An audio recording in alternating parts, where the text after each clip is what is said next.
Continuamos en Visto Bueno Radio. Gracias por seguir con nosotros a las 8 de la noche con 21 minutos. Me interesaría saber cómo ha estado la reforma, porque estamos en último lugar, ¿no? Pues vaya, ahí el problema, yo lo señalaba anteriormente, que es una reforma a la que ya le podemos ir arrimando las sillas para el novenario, como dirían en mi pueblo. O sea, resulta que pues no se cumplió la educativa. Es una reforma que se planteó, yo creo que desde ahí estuvo el problema, y últimamente les da por hacer ese tipo de reformas, donde reforman la Constitución diciendo que la ley secundaria se encargará de decir esto. Y aquí es la ley secundaria y los estados se encargarán a decir eso. Hay un contrasentido porque lo va a ver conmigo, con la federación. Pero sin embargo, la aprobación de los gobernadores, el peso de los sindicatos, del sindicato o de los grupos que manejan esto, todo el llama encima. Entonces, bueno, esto fue generando una serie de negociaciones totalmente dispares.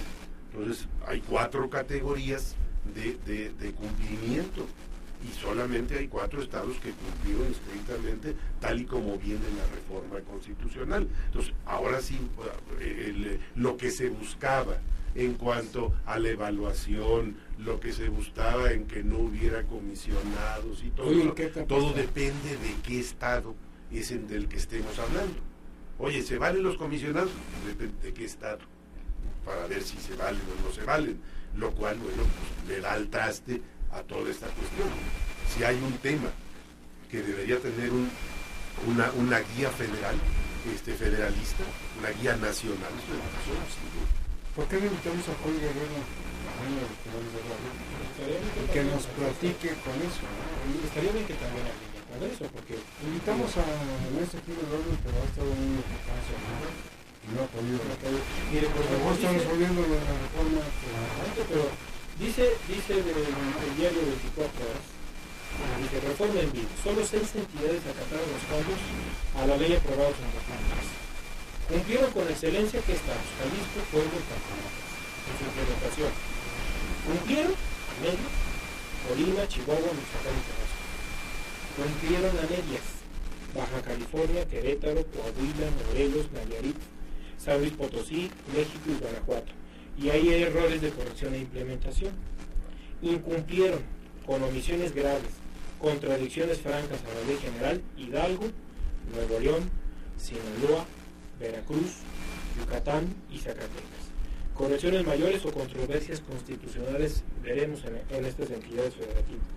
Falla total el estado de Oaxaca y ahí se va a implementar una controversia de orden constitucional. Pero es otro país, o sea, no es de México. No. Opacidad total en este tema, transparentar cuanto antes. Aguascalientes, Baja California Sur, Campeche, Chiapas, Durango, Guerrero, Quintana Roo, Sonora y Tlaxcala.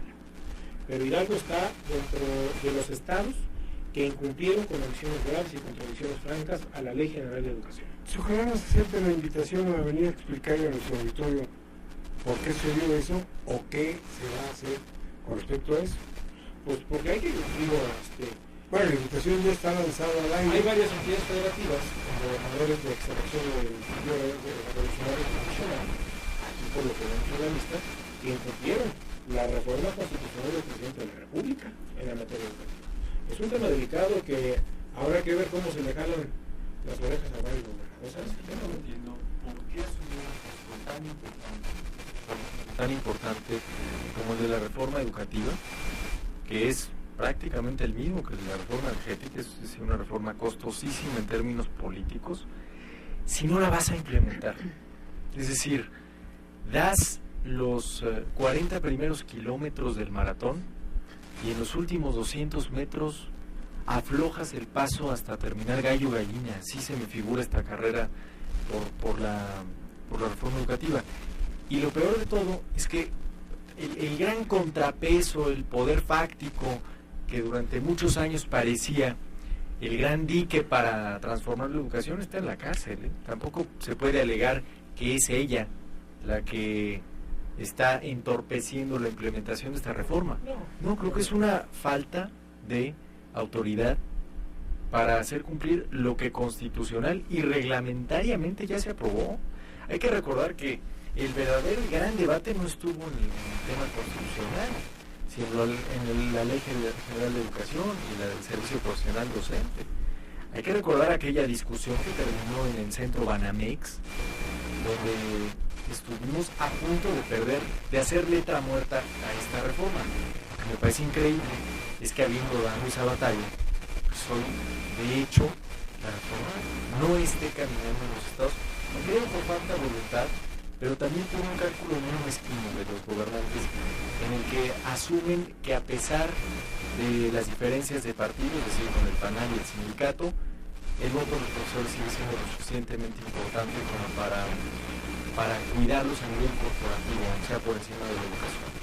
Este tema es un tema que habla después de mexicanos primero, que justamente ha difundido en los últimos días. Estaba muy González, ¿no? Así es. Entonces, bueno, los sistemas delicados, porque al final de cuentas, si hay un propósito que trata de alcanzar, con un acuerdo nacional, no podemos subrayar que en la mesa del Pacto por México las tres principales fuerzas políticas como el Partido Acción Nacional, el Partido de la Reforma Democrática y el Partido Revolucionario Institucional, pues construyeron una reforma educativa que iba a brindar, o posiblemente, las mejores condiciones para que los que al final de cuentas recibieran la calidad en la educación fueran los alumnos. Y hoy estamos viendo que justamente el tema de las reformas o el filtro que ha tenido que pasar a las entidades federativas para que se puedan aplicar esos cambios legislativos en sus leyes locales, pues simplemente no está siendo lo mejor. Entonces, bueno, deja mucho que desear. Pues vamos a invitarlos para que vengan a explicarnos si es que existe la voluntad de hablar. Y con mucho gusto les abrimos los micrófonos aquí para que nos expliquen a nosotros y a nuestros auditores sobre todo. Porque si nosotros no hemos entendido la profundidad de esto, pues mucho menos el auditorio. O sea, alguna razón debe haber por la cual no se ha pasado. Y las razones de nosotros las dimos, ahora falta saber oficialmente cuál es. Ahora, a mí me parece terrible cuando llegamos a debates sin razón, como el que esta mañana daban cuenta en sus columnas de Denise Dresser y Jesús Herzog Márquez. Los dos escribieron al respecto. ¿Cómo es que mandamos a hacer un censo para saber dónde están los maestros, cuántos comisionados, cuántas escuelas, etcétera? Y hay estados donde el censo no se puede implementar. Es decir, ¿qué son estados independientes? ¿Es nuestra Crimea? ¿De qué se trata? La debilidad del Estado mexicano frente a poderes, eso sí, fácticos y corporativos, me parece patética. Y que un gobernador como Gabino Cue, por ejemplo, que prometía la alternancia en Oaxaca y hacer las cosas de manera diferente, ha probado que no solo dobló las manos, sino que sigue financiando a quienes le doblan las manos. Eso es lo que sucede en Oaxaca. Ni hablar de Michoacán, yo creo que hoy ya hablar del problema educativo de Michoacán ya es grosería, dado que tienen problemas un poco más inmediatos, graves. Pero también está el caso de Guerrero. Sí, la educación de Guerrero también es un desastre. Ahí el gobernador vive bien, vive en Acapulco. Sí, fue el primero que sacó a las autodefensas, Desaplaudió las y luego regresó. Oye, vive en Acapulco porque le gusta estar más en el agua que en Chilpancingo, ¿no? Parte de eso sí. Vamos a hacer una pausa, son las 8 de la noche con 30 minutos. Identificamos la estación y regresamos con más. NQ La Superestación presentó